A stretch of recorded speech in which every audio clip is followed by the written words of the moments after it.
Sir ఇక్కడ అందరం next mic అందుకునే లోపల మారల్ వాల్యూస్ అనేది చాలా చాలా అవసరం అండి. విలువలు లేని వికసిత్ భారత్ కాదని నేను బలంగా నమ్ముతున్నాను. చాలామంది నన్ను అడిగారు స్టాన్ఫర్డ్ ఎంబీఏకి ఇతర ఎంబీఏ స్కూల్స్కి తేడా ఏంటంటే, నేను ఆ స్కూల్లో చదవలేదు కనుక నాకు అవగాహన లేదు. బట్ స్టాన్ఫర్డ్లో ఉన్న వినూత్నమైన ఒక ప్రాసెస్ ఉంది. అదేంటంటే ఫైనల్ ఎగ్జామినేషన్స్లో ఇన్విజిలేటర్ ఉండరు. ప్రొఫెసర్ వచ్చి కాగితాలు పెట్టేసి వెళ్ళిపోతాడు. మనం వెళ్ళి క్వశ్చన్ బ్యాంక్ తీసుకుని మనమే రాసుకో, ఆల్టర్నేట్ చైర్లో కూర్చోవాలి. ఆనర్ కోడ్ ఉంది. నేను కాపీ కొట్టేవాడు నేను రిపోర్ట్ చేస్తాను. Simple logic. సుమారుగా 30 ఎగ్జామ్లు తీసుకుని ఉంటారు 2 సంవత్సరాలు. ఎవడు అటు చూడలే ఇటు చూడలే, నీట్గా రాస్తారు, వెళ్ళి పెట్టేసి వెళ్ళిపోయారు. అంటే ఎంత క్యారెక్టర్ బిల్డ్ అవుతుందండి, వాల్యూస్. దాంతోపాటు మహిళల్ని గౌరవిస్తాం అనేది సమాజంలో నేను బలంగా నమ్మేది.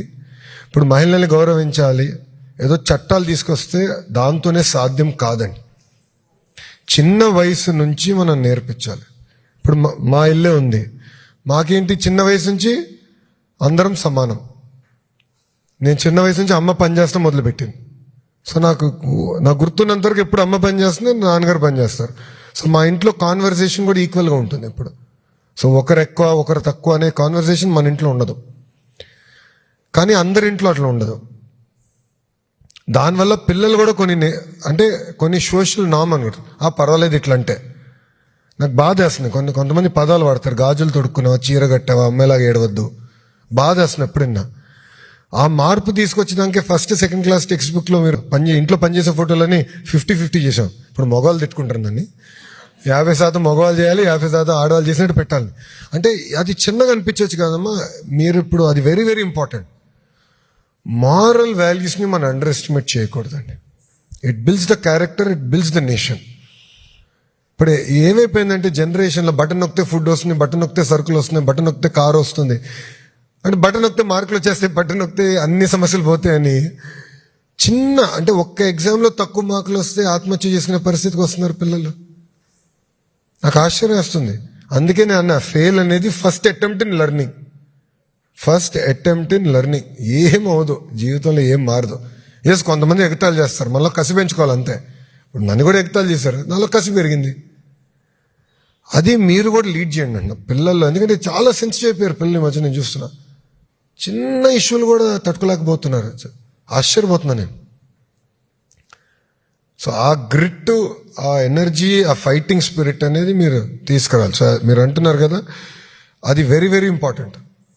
సో థింకింగ్ మోర్ అనేది, లెర్నింగ్ మోర్ అనేది చాలా అవసరం. అది వాళ్ళని మీరు అన్నారు 3 ప్రశ్నలు చాలా మంచి ఐడియా ఇచ్చారు.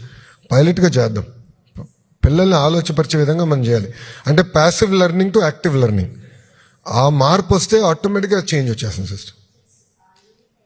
చాలా బాగుంది, అది వెరీ సింపుల్గా ఉంది. అది మంచి పాయింట్ అమ్మా. ఎస్, కూర్చోండి అమ్మా, కూర్చోవచ్చు. థ్యాంక్ యూ అమ్మా. సార్ చెప్పండి. మైక్ ఇస్తారా మేడం గారికి? చెప్పండి.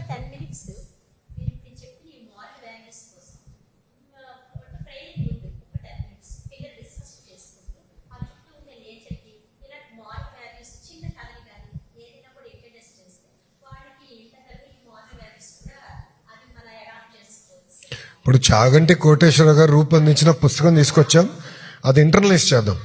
అదే చిన్న కథలు పెట్టి అది మారల్ వాల్యూస్ చెప్తున్నారు సార్. ఆయన ఇంకో మాట భలే చెప్పాడు, ఇప్పుడు బాగా గుర్తు. తల్లికి చెప్పలేని పని చేయొద్దు అన్నాడు. చెప్పలేని పని చేయొద్దు, తల్లికి చెప్పలేని పని చేయొద్దు అని చెప్పాడు. ఎంత పవర్ఫుల్ అది, ఎంత సింపుల్ బట్ ఎంత పవర్ఫుల్ అంటే ఇప్పుడు 1,00,000 మందికి చెప్పుంటా. సో అది బాగా నచ్చింది నాకు. చాగంటి కోటేశ్వర గారు చెప్పింది చాలా బాగా నచ్చింది. సో అట్లాంటి చిన్న మనం చెప్తే ఎల్కేజీ అంగన్వాడీ కాకుండా ఫస్ట్ క్లాస్ నుంచి మనకు అలవాటు చేస్తే పిల్లలకి ఇది సమాజంలో మార్పు తీసుకురావచ్చు. అది sir. Good evening sir. Good evening madam.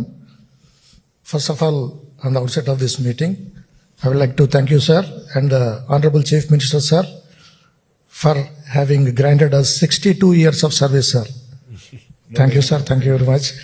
Because 15,000 families of our residential society employees are being benefited, sir. we are very heartfully thankful to the government, sir. And at the same time, I personally thank you once again, sir, for making us a center of attraction by sending us to Singapore trip, sir. You have given us a cabinet rank in the teachers, sir. ఈరోజు చాలా మంది మమ్మల్ని అడుగుతున్నారు, చాలా మంది పోటీ పడుతున్నారు ఇప్పుడు. గుడ్, మీరు మంచిదే కదా అది. ఎలా సాధించారు, ఎలా వచ్చింది అని చెప్పేసి మమ్మల్ని అడుగుతుంటే చాలా గర్వంగా అనిపించింది sir. Really we are very thankful to you sir. So ఇప్పుడు ఈ సందర్భంలో సింగపూర్ వెళ్ళొచ్చిన సందర్భంగా సింగపూర్లో నేను నేర్చుకున్నటువంటి ఒక విషయం, ప్రైమరీ ఎడ్యుకేషన్ గురించి ఒక విషయం చెప్పదలుచుకున్నాను సార్. నేను సింగపూర్లో ప్రైమరీ ఎడ్యుకేషన్ 2 స్టేజెస్లో ఉంటుంది. 2 to 4 2 classes, sir, and then 4 to 6 classes, sir. So naturally, no detention system is there.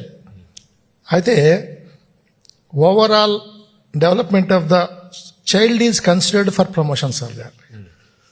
Along with his natural performance in the academics, along with overall development of the child, both are considered for promotion, sir.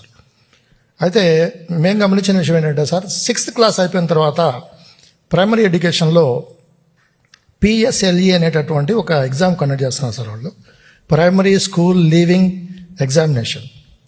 So ఇది state లెవెల్లో conduct చేస్తున్నారు sir.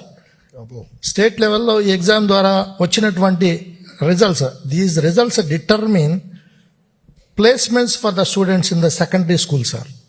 Secondary స్కూల్లో వాళ్ళకి placements ఈ PSLE score మీద ఆధారపడి ఇస్తున్నారు sir. ఈ PSLE why this is so important, why this is so crucial అంటే, మంచి స్కోర్ వస్తే ఒక నియర్ బై స్కూల్లో కుర్రాడికి ప్లేస్మెంట్ దొరుకుతుంది సార్.